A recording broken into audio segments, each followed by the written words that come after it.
আমি আবারও বলি, পূর্ব ইষ্ট বর্তমান অনুপাত ছিল, পূর্ব মূল্য ছিল 5 অনুপাত, বর্তমান হলো 3 অনুপাত, তাহলে কিন্তু 2 অনুপাত দাম কিন্তু কমে গেছে। তাহলে আমরা বলতে পারি কি যে 5 অনুপাতের দাম হ্রাস পায় 2 অনুপাত 1 কত 100 কত, আমরা 40% উত্তর চলে আসলো। ঠিক আছে, আমাদের টাকা টাকা বের করার কোনো দরকার নেই, অনুপাত আছে, অনুপাতে আমরা অঙ্কটি করে ফেলবো।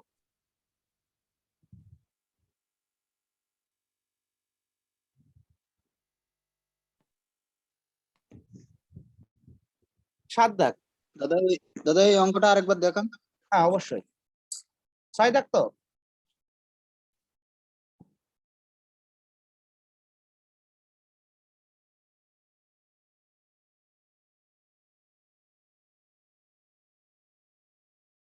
ঠিক আছে দাদা।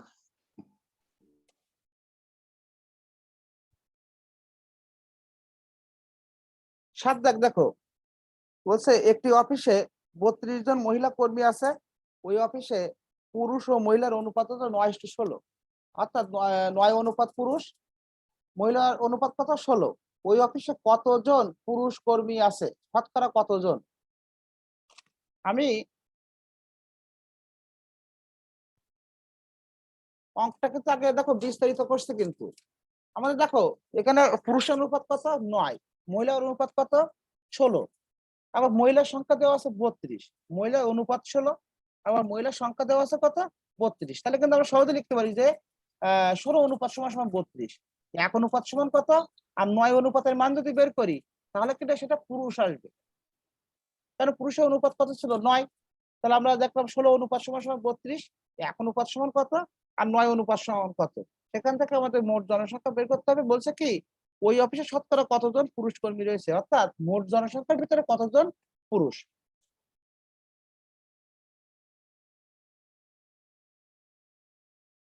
আমাকে খেয়াল করো, দেখো আমি লিখছি 16 অনুপাত সমান 32 জন, 1 অনুপাত সমান কত, আর 9 অনুপাত সমান কত, অর্থাৎ এই 9 অনুপাতের মান বের করলে আমরা কিন্তু পুরুষের সংখ্যা কিন্তু এখানে পেয়ে গেলাম।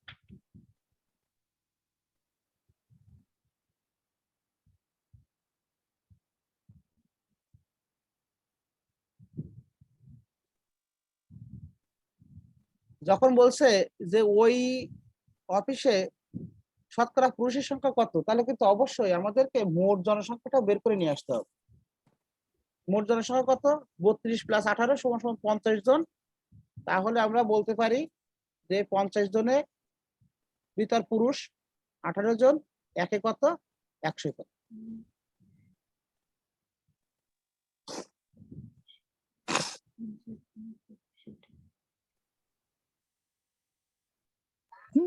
দাদা প্রথমে একটু দেখান।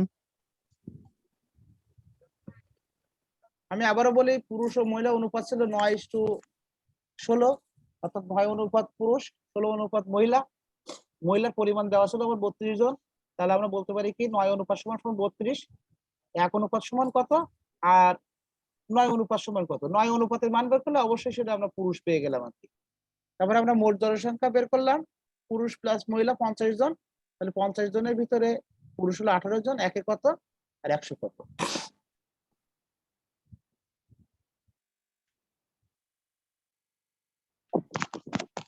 দাদা অঙ্কটা একবার দেখেন, একটু লিখে নি।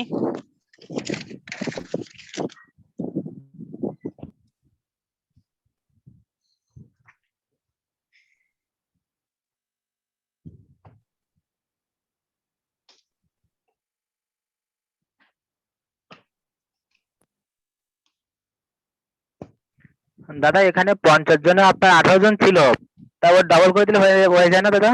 হ্যাঁ হ্যাঁ হ্যাঁ, তোমরা দেখো এই অঙ্কটা কিন্তু আমি অনুপাত করে রাখছি। দেখো আমাদের 9 অনুপাত ছিল আর 18 অনুপাত ছিল না, সরি 9 অনুপাত ছিল আর 16 অনুপাত ছিল। 9 অনুপাত আর 16 অনুপাত যোগ করলে কত হয়, 25 অনুপাত। 9 অনুপাত পুরুষ আর 16 অনুপাত হলো যে তোমার মহিলা, তাহলে মোট হলো 25 অনুপাত। 25 অনুপাতের ভিতরে পুরুষ হলো 9 অনুপাত, একে কত 100 কত। দেখো আমাদের কোনো পুরুষের সংখ্যা বের করা লাগছে না, আমাদের মহিলার সংখ্যা যোগ বিয়োগও করা লাগছে না, আমরা কিন্তু অনুপাতেই কিন্তু অঙ্কটাই শেষ করে দিয়েছি। দেখো পুরুষ 25 অনুপাতে পুরুষ হলো 9 অনুপাত, 1 অনুপাতে কত আর তোমার হলো 100 অনুপাতে কত।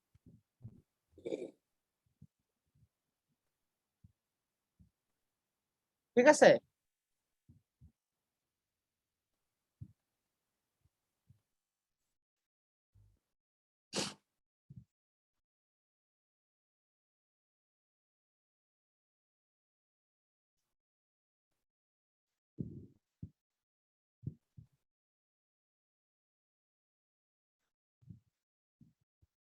আর ডাক দেখো কি বলছে, একটি মহল্লায় জনসংখ্যার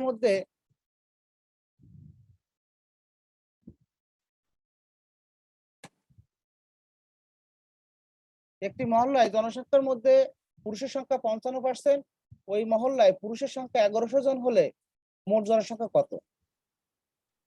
55% বলছে পুরুষ, আবার 55% বলছে, ওই 1100 জন বলছে পুরুষ, পার্সেন্ট হলো 55%, পুরুষের সংখ্যা হলো 1100।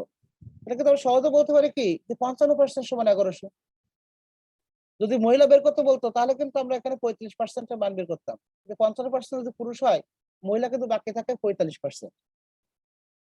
ঠিক আছে, তাহলে এখানে দেখো বলছে পুরুষের সংখ্যা 55%, আবার বলছে পুরুষের সংখ্যা 1100 জন।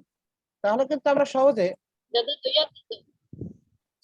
হ্যাঁ বলো 2000, হ্যাঁ, তাহলে কিন্তু আমরা কিন্তু সহজেই লিখতে পারি যে 55% সমান সমান 1100 জন, 1% সমান কত, আর মোট জনসংখ্যা বের করতে বলছে বলে আমরা 100% সমান সমান মান বের করলাম। 55% সমান 1100 জন, 1% সমান কত, আর 100% সমান কত। যদি এখানে মহিলা বের করতে বলতো তাহলে কিন্তু আমরা 45% মান বের করতাম।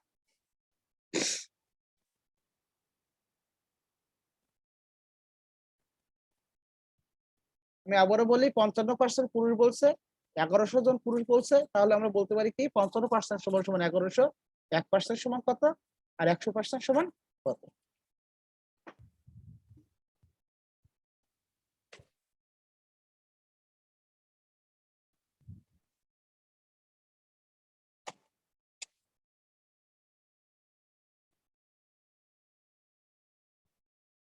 নয়দা বলছে দেখো, আজাদ সাহেবের মাসিক বেতন 15,000 টাকা, 1 বছর পর তার বেতন 7% বৃদ্ধি পেল, বর্তমানে আজাদ সাহেবের মাসিক বেতন কত?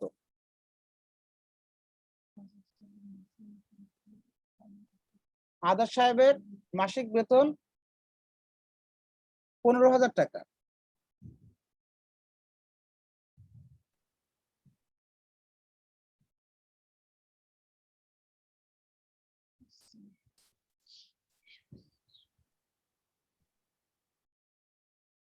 দাদা 16,050 টাকা। 16,050 টাকা।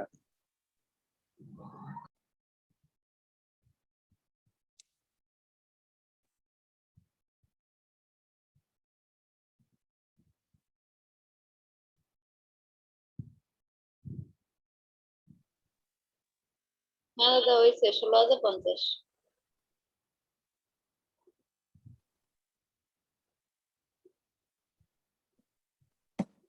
তাহলে আমি একটু বলি, দেখো আজাদ সাহেবের মাসিক বেতন হলো 15,000 টাকা, তাহলে এটা কিন্তু 100%। তারপরে বলছে কি আরো তার কি হচ্ছে 7% বৃদ্ধি পাচ্ছে, তাহলে কিন্তু তার বেতন কিন্তু হচ্ছে তখন 107।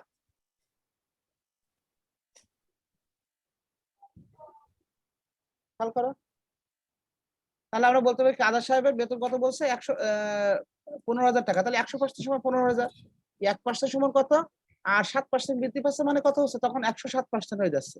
তাহলে 107% সমান বের করলে আমাদের মান আসলে কত, 16,050 টাকা।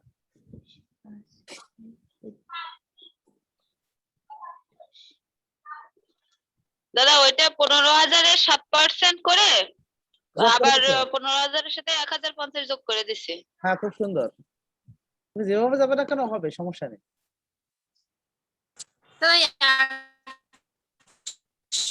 রাখ-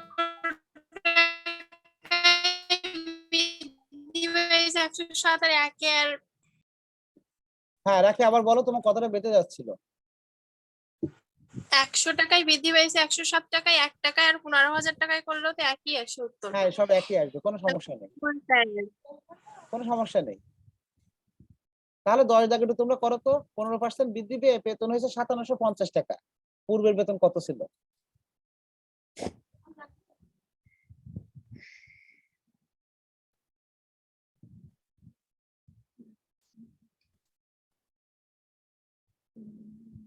5,000 দাদা। 5000 তো অপশনে আছে? আছে। হ্যাঁ।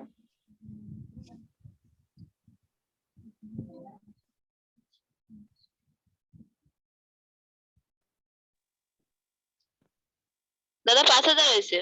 হুম।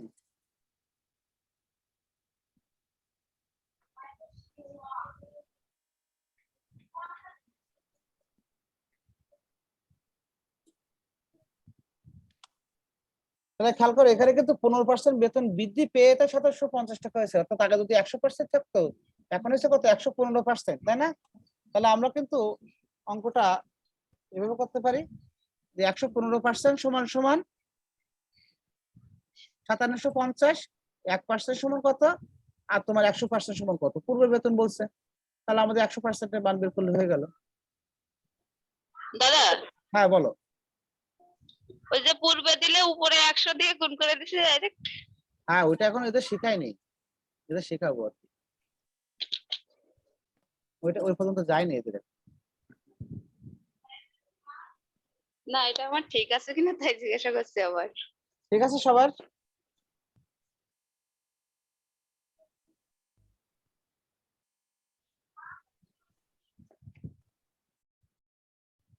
তোমরা 11 দাগ একটু বাসায় করবা, 12 দাগও দেখো বাসায় করবা, স্ক্রিনশট দাও, স্ক্রিনশট দাও, এই দুটো বাসায় করবা, কারণ এই দুই নিয়মের অঙ্ক কিন্তু করানো হয়ে গেছে। বেতন 30% বৃদ্ধি পায়, একদম কেরানির বেতন 1105 টাকা হয়, তার আগের বেতন কত ছিল? ঠিক 10 দাগের নিয়মে। কলার দাম 16.67% কমে যায়, 75 টাকায় আগে সে 5টি কলা বেশি পাওয়া যায়, ঠিক 1 দাগের নিয়ম আর 5 দাগের নিয়মে। প্রতি ডজন কলার বর্তমান দাম কত? অর্থাৎ আগে একটি কলার দাম বের করেছিলাম, ওই যে 1 কুইন্টাল ধানের দাম বা 2টি কলার দাম, এখানে বলছে কি প্রতি ডজন কলার দাম কত, মানে 12টি কলার দাম কত। এই দুটো অঙ্ক একটু বাসা থেকে করবা। আমাদের ইংলিশে যেতে হবে, অলরেডি অনেক সময় হয়ে গেছে। দেখো 14 দাগ একটু খেয়াল করো, 15 দাগে কিন্তু বাসা থেকে করবা। একটি গ্রামের জনসংখ্যা 9% হারে বর্ধিত হয়ে 1635 হলে পূর্বের জনসংখ্যা কত? ঠিক তোমার এখানে যে 10 দাগ বা 11 দাগ, ঠিক ওই একই নিয়মে কিন্তু হবে। 10-11 দাগের নিয়মে একই নিয়মে হবে। উত্তর কত হবে দেখবা, না পারলে তো আমি আসি, সমস্যা নেই। 14 দাগ একটু খেয়াল করো, চালের মূল্য বৃদ্ধি পায় পূর্বের 1000 টাকা চালে বর্তমানে 1250 টাকা হলে চালের মূল্য শতকরা কত বৃদ্ধি পেল? আমাদের সবসময় মনে রাখতে হবে কি, যে ক্রয় মূল্যের উপরে লাভ ক্ষতি হয়, কখনো বিক্রয় মূল্যের উপরে লাভ বা ক্ষতি হয় না। হয়তো বা দুই এক ক্ষেত্রে হতে পারে, অঙ্কের ক্ষেত্রে দেয় বা বিক্রয় মূল্যের উপরে লাভ ক্ষেত্রে অঙ্ক দুই একটা আছে এখানে। তাহলে আমাদের সবসময় আগে দেখতে হবে কত টাকা মূল্য বৃদ্ধি পেয়েছে।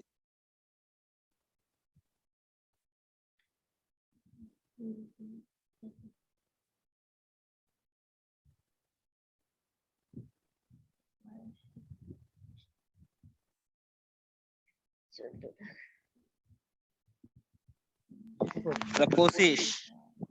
25 দেখো কি হয়। 25%। হ্যাঁ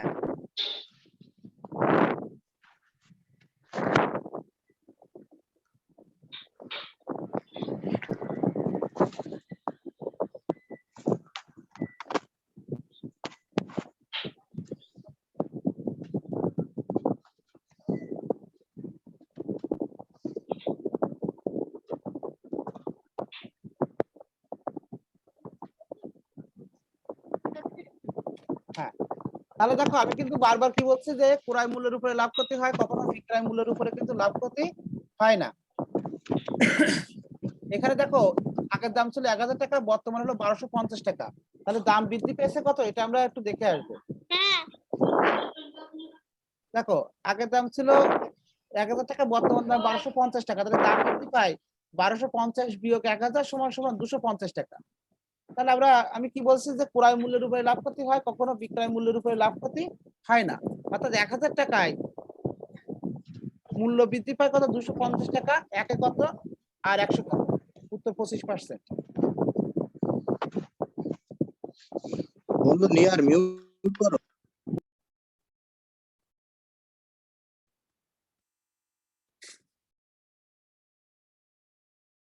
চালের মূল্য এখানে বৃদ্ধি পাচ্ছে কত, 250 টাকা। আমি বলছি কি ক্রয় মূল্যের উপরে লাভ ক্ষতি হয়, কখনো বিক্রয় মূল্যের উপরে লাভ ক্ষতি হয় না। তোমরা কিন্তু কেউ এখানে লিখতে পারবে না যে 1250 টাকায় দাম বৃদ্ধি পায় 250 টাকা। আমাদের অবশ্যই লিখতে হবে যে পূর্ব মূল্য ছিল, ক্রয় মূল্য ছিল, এগুলোর উপরে কিন্তু আমাদের লাভ ক্ষতি হয়। পূর্ব মূল্য যেহেতু 1000 টাকা ছিল, সেজন্য আমাদের লিখতে হবে 1000 টাকায় মূল্য বৃদ্ধি পায় 250 টাকা, একে কত 100 টাকা। ঠিক আছে?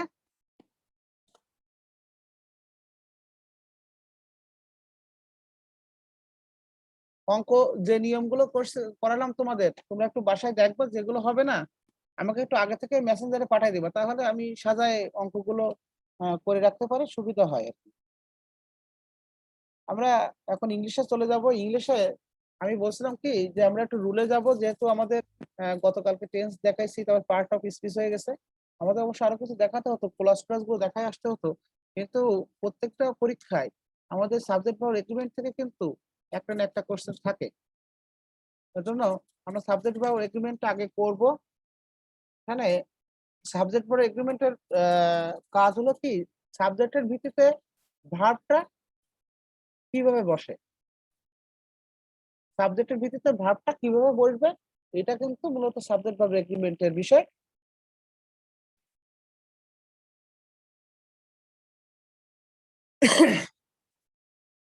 আমি তোমাদের বোঝার জন্য রুলগুলো এখানে লিখে রাখছি। প্রথমে দেখো 1 নম্বর রুল, অ্যান্ড বা বোথ। বলছে অ্যান্ড দ্বারা যদি দুইটি নাউনকে যুক্ত করে বা অ্যাডজেক্টিভ যুক্ত করে, তাহলে কিন্তু পরের ভার্বটা অবশ্যই প্লুরাল হবে। তবে এদিকে আমাদের খেয়াল রাখতে হবে, এই যে অ্যান্ড দ্বারা যুক্ত করছে যে দুটি নাউন বা অ্যাডজেক্টিভ, এই দুটি নাউন বা অ্যাডজেক্টিভ কিন্তু ভিন্ন ভিন্ন হওয়া লাগবে। হয় দুইজন ভিন্ন ব্যক্তি বা দুইজন ভিন্ন বস্তু, ভিন্ন ভিন্ন কিন্তু হওয়া লাগবে। আমি আবারও বলি, অ্যান্ড দ্বারা যদি দুটি সাবজেক্ট বা দুইটি নাউন বা অ্যাডজেক্টিভ যুক্ত হয়, তাহলে এর পরে যে ভার্বটি আসে, ভার্বটি কি হয়, প্লুরাল হয়। এখানে দেখো উদাহরণ লিখে রাখছি, Meena and Reena is cousin. এটা কিন্তু ইনকারেক্ট। মিনা এবং রিনা কিন্তু আলাদা দুইজন ব্যক্তি। এই মিনা এবং রিনা দুইটি নাউন, মিনা এবং রিনা অ্যান্ড দ্বারা যুক্ত হয়েছে। আমাদের রুলটা হলো এই, অ্যান্ড দ্বারা যদি দুইটি নাউন বা অ্যাডজেক্টিভ যুক্ত হয়, তাহলে পরের ভার্বটি কি হবে, প্লুরাল হবে।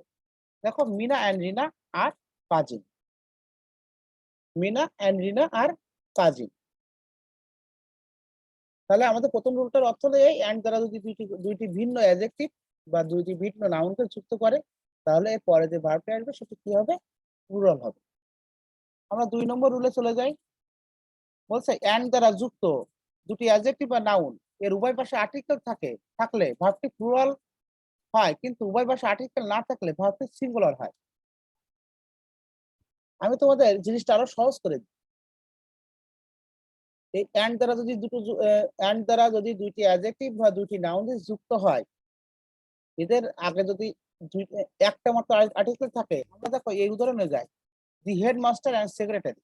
দেখো আর্টিকেল কিন্তু একটা, হেডমাস্টার সেক্রেটারি, এই দুটো কিন্তু অ্যান্ড দ্বারা যুক্ত হয়েছে, কিন্তু আর্টিকেল কিন্তু একটা। এই আর্টিকেল যখন একটা বসবে, তখন আমাদের বুঝতে হবে যে একই ব্যক্তিকে বোঝাচ্ছে। অর্থাৎ যিনি হেডমাস্টার তিনি কিন্তু সেক্রেটারি, সেক্রেটারি। যিনি হেডমাস্টার তিনি কিন্তু সেক্রেটারি, অর্থাৎ একজন ব্যক্তিকে কিন্তু বোঝাচ্ছে। এই জন্য এর পরের ভাবটা কিন্তু অবশ্যই সিঙ্গুলার হবে। আর প্রথম যে উদাহরণটা লেখা আছে, a black and a white cow, তাহলে কাউ কিন্তু এখানে দুইটা, আর্টিকেল আলাদা আলাদা ব্যবহার হচ্ছে, মানে কি কাউ কিন্তু দুইটা, একটা কাউ হলো ব্ল্যাক আর একটা কাউ হলো হোয়াইট। আমি বলছি কি দুইজন যদি ভিন্ন ভিন্ন ব্যক্তিকে বা বস্তুকে যদি যুক্ত করে অ্যান্ড দ্বারা, তাহলে কিন্তু ভাবটি প্লুরাল হবে। একজন ব্ল্যাক কাউ আর একটা হোয়াইট কাউ কিন্তু ভিন্ন, এই দুটো যখন তোমার অ্যান্ড দ্বারা যুক্ত হচ্ছে, তখন সেক্ষেত্রে ভাবটা কিন্তু প্লুরাল হচ্ছে। দেখো a black and a white cow are grazing in the field. তাহলে মোট কথা অ্যান্ড দ্বারা যুক্ত হচ্ছে, দুটি নাউন বা অ্যাডজেক্টিভ তা যদি একই ব্যক্তিকে প্রকাশ করে তাহলে কিন্তু সিঙ্গুলার হবে। একই ব্যক্তিকে প্রকাশ করবে আমরা কিভাবে বুঝবো? যে দুইটি ভিন্ন ভিন্ন ভিন্ন নাউনকে যুক্ত করলো কিন্তু আর্টিকেল একটা বসলো।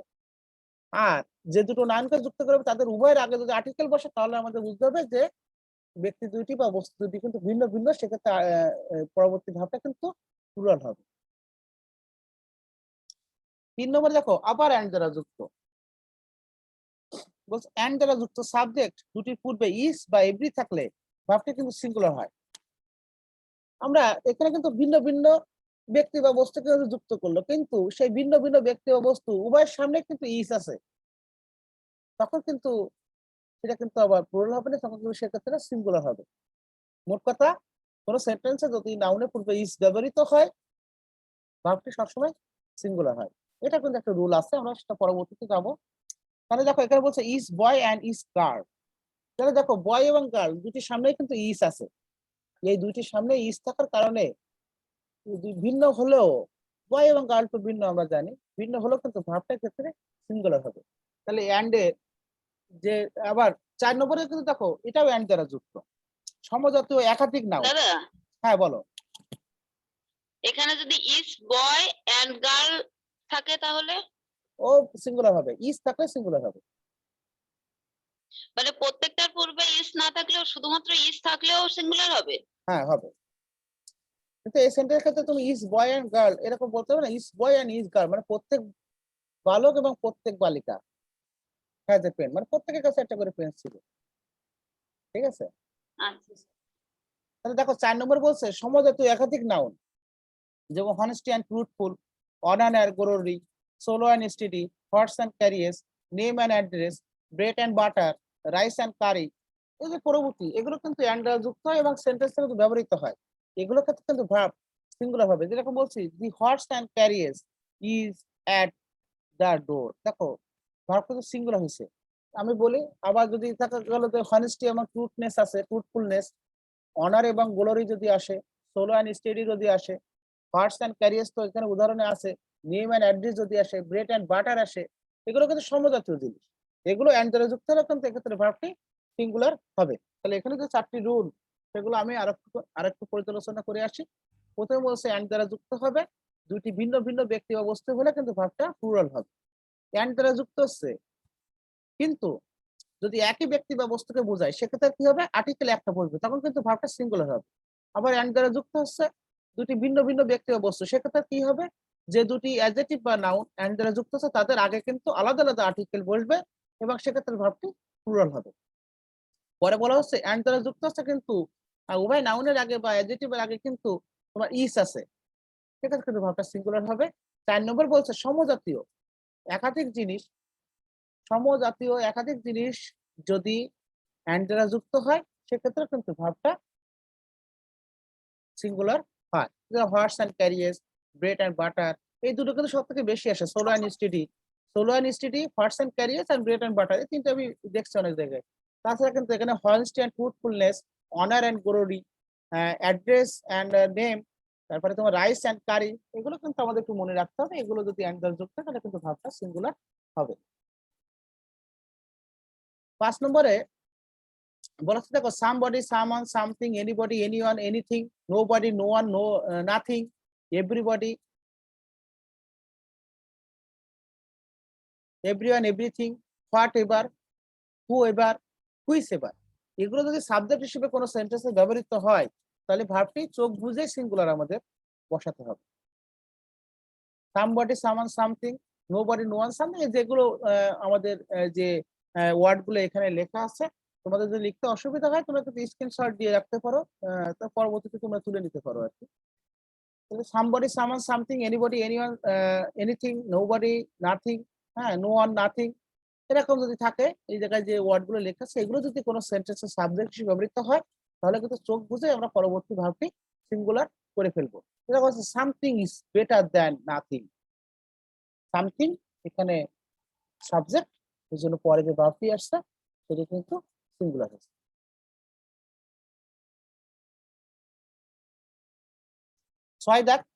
6 দাগে কিন্তু এই যে as well as, with, together with, along with, accompanied by, in addition to, including to, no less than প্রভৃতি, এগুলো যখন অ্যান্ড দ্বারা দুইটি সাবজেক্ট যুক্ত হচ্ছিল, এখানে কিন্তু এই as well as, with, along with, together with, এগুলো দ্বারাও কিন্তু দুই বা ততোধিক সাবজেক্ট কিন্তু যুক্ত করবে। আমাদের মনে রাখতে হবে কোনটা সিঙ্গুলার কোনটা প্লুরাল কোনো দরকার নেই, এইগুলো দিয়ে যদি কোনো দুইটি সাবজেক্ট যুক্ত করে তাহলে আমাদের মনে রাখতে হবে দুই বা ততোধিক, যতগুলো করোটা কেন আমাদের মনে রাখতে হবে সবচেয়ে প্রথমে যে সাবজেক্ট আসবে সেটা অনুযায়ী ভার্ব হবে। সেখানে এখানে দেখো লিখছি হি as well as his brother was present, এখানে কিন্তু প্রথম যে হি ছিল এই হি অনুযায়ী কিন্তু এই ভার্বটি হয়েছে। আমি আবারও বলি, as well as, along with, together with, in addition to, accompanied by, no less than ইত্যাদি দ্বারা দুই বা ততোধিক সাবজেক্ট যুক্ত হতে পারে। এই ক্ষেত্রে আমাদের কি করতে হবে, প্রথম সাবজেক্ট অনুযায়ী ভার্বটি হবে। আমাদের কি করতে মনে রাখতে হবে, প্রথম সাবজেক্ট অনুযায়ী ভার্বটি হবে। হতে পারে দুই ততোধিক 3, 4, 5টি সাবজেক্ট যুক্ত করতে পারে, কিন্তু আমাদের প্রথম যে সাবজেক্ট থাকবে সেই অনুযায়ী কিন্তু ভার্বটা বসাতে হবে। এখানে দেখো হি as well as his brother was present, এখানে কিন্তু এই হি প্রথম সাবজেক্ট ছিল হি, এই হি অনুযায়ী কিন্তু ওয়াজ হয়েছে। ঠিক আছে, আমাদের দেখো 7 নম্বরে চলে আসি, ঠিক এর উল্টোটা, এখানে যেটা প্রথম সাবজেক্ট অনুযায়ী হচ্ছিল এখানে আমাদের হবে দ্বিতীয় সাবজেক্ট অনুযায়ী বা শেষ সাবজেক্ট অনুযায়ী। Or, nor, either or, neither or, not but. Or, nor, either or, neither nor, not but ইত্যাদি দ্বারা দুই বা ততোধিক সাবজেক্ট যুক্ত হতে পারে। এদের একটি সিঙ্গুলার একটি প্লুরাল হতে পারে, এর কোনো কথা নেই, সিঙ্গুলার প্লুরাল যাই হোক না কেন আমাদের সর্বশেষ ভার্ব অনুযায়ী আমরা কিন্তু সাবজেক্টটা বসাবো, সর্বশেষ সাবজেক্ট অনুযায়ী ভার্বটা বসাবো। As well as, with, along with, together with দিয়ে যেরকম প্রথম সাবজেক্ট অনুযায়ী ভার্ব বসাচ্ছিলাম, নর, or, nor, either or, neither নর, এগুলো দিয়ে যদি কোনো দুই বা ততোধিক সাবজেক্ট যুক্ত করে আমরা সর্বশেষ সাবজেক্ট অনুযায়ী ভার্বটি বসাবো। Either or Rahim or his friends has done this, এটা কিন্তু ভুল আছে, either or Rahim or his friends have done this। দেখো সর্বশেষে সাবজেক্ট আছে his friends প্লুরাল, এজন্য কিন্তু ভাবটা হচ্ছে প্লুরাল। হ্যাঁ, পরবর্তীতে উদাহরণটা দেখো, neither Rahim nor his brother are honest, কিন্তু এখানে হবে is honest কারেকশনে, কেন না neither রহিম nor his brother, দেখো এই ব্রাদার কিন্তু সিঙ্গুলার, এই জন্য এই ভার্বটা কিন্তু সিঙ্গুলার হবে।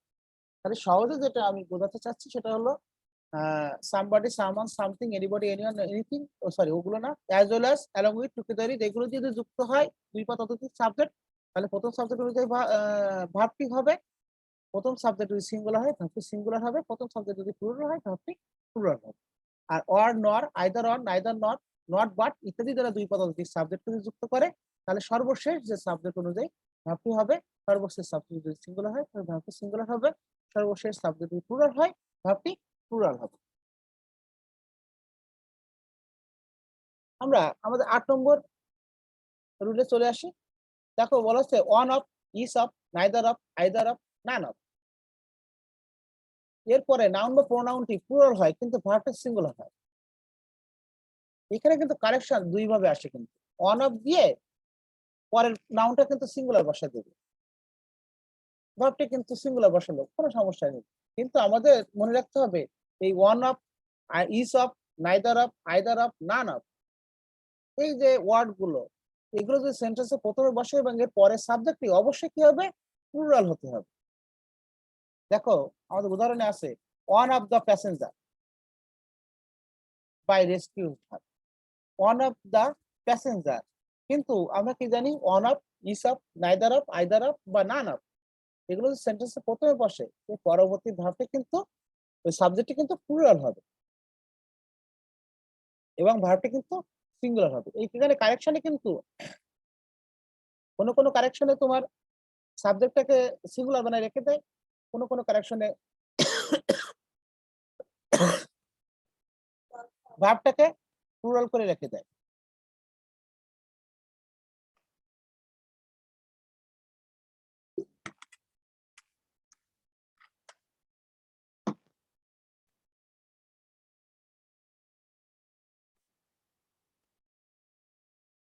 তাহলে এখানে কিন্তু কারেকশন দুইটা আছে, কিন্তু এর পরের সাবজেক্টটি কি হবে, প্লুরাল হবে, কিন্তু ভার্বটি সিঙ্গুলার হবে।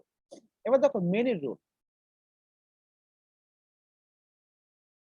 মেনি এর পরবর্তী নাউনের পূর্বে এ বা অ্যান ব্যবহৃত হলে ভার্বটি হবে সিঙ্গুলার, আর মেনির পূর্বে এ ব্যবহৃত হবে হলে মেনি এর পরবর্তী নাউন বা ভার্বটি হবে প্লুরাল।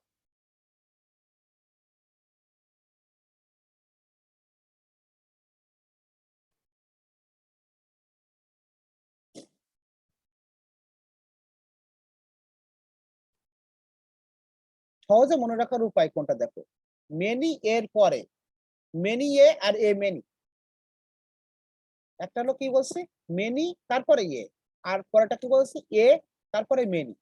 মেনি এর পরে যে ভার্বটি আসবে সেটা কিন্তু সিঙ্গুলার হবে, কিন্তু এ মেনির পরে ভার্বটি কিন্তু প্লুরাল হবে। এখানে উল্লেখ্য সবচেয়ে গুরুত্বপূর্ণ একটি বিষয়, এ মেনি যদি বসে তারপরে নাউনটাও প্লুরাল হবে এবং ভার্বটা কিন্তু প্লুরাল হবে। আমি দেখো দুটো উদাহরণ লিখছি, দেখো মেনি এ, আমি যেটা কথা বলছিলাম মেনি এর পরে নাউন যাই হোক আমাদের দেখার দরকার নেই, মেনি এর পরে ভার্বটি সিঙ্গুলার হবে।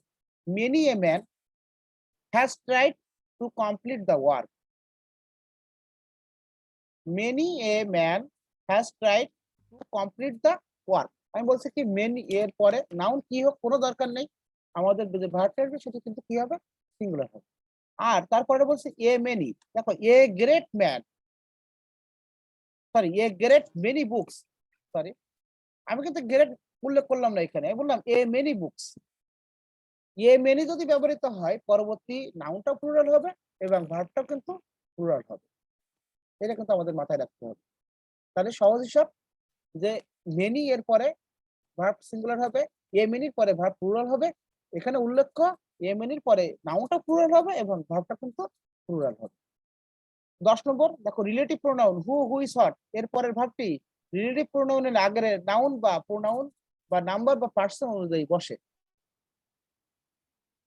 অর্থাৎ দাদা হ্যাঁ বলো।